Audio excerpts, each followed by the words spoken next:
And historically, one of those areas where transparency has been very challenging has been pseudo-government entities, where government entities are mostly responsible for the funding and where that entity has a great role in regulating what is, in fact, a public entity activity, in this case, sports.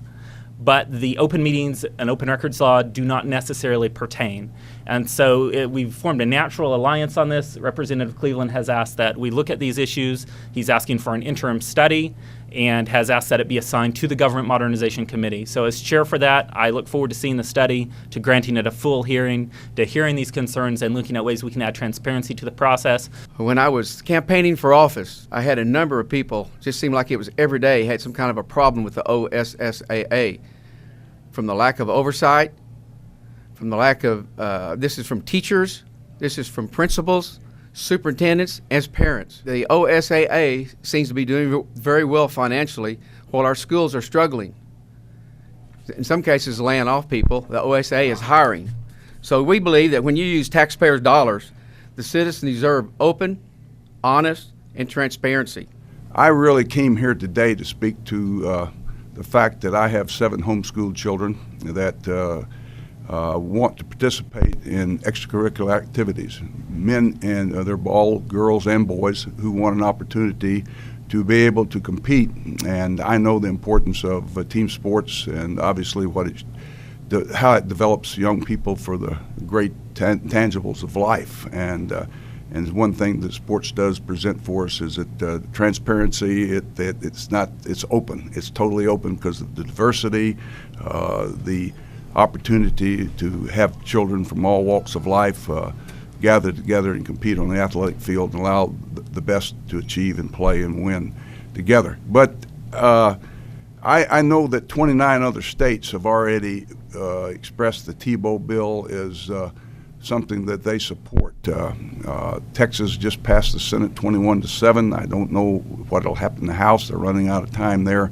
2 other states are considering it right now. So there will be over 30 states that will have probably the Tebow bill, will homeschool children, all genders, to compete and ban extracurricular activities of speech, debate.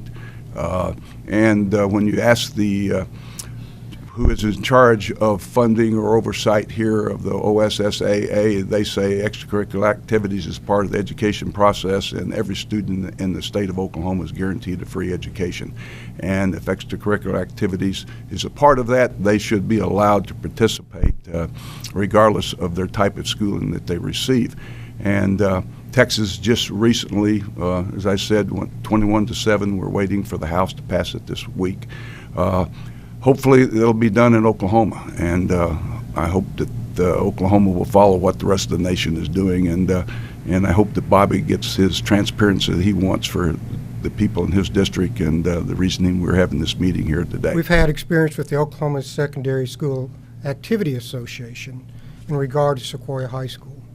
It was quite astounding to me that they suspended or declared ineligible 12 students and suspended the coach, wouldn't allow the team to play in the state championship, and forfeited all their wins in their 9-1 win football season based upon policies that weren't disclosed to the general public, that prohibited payment by third parties of individual camps.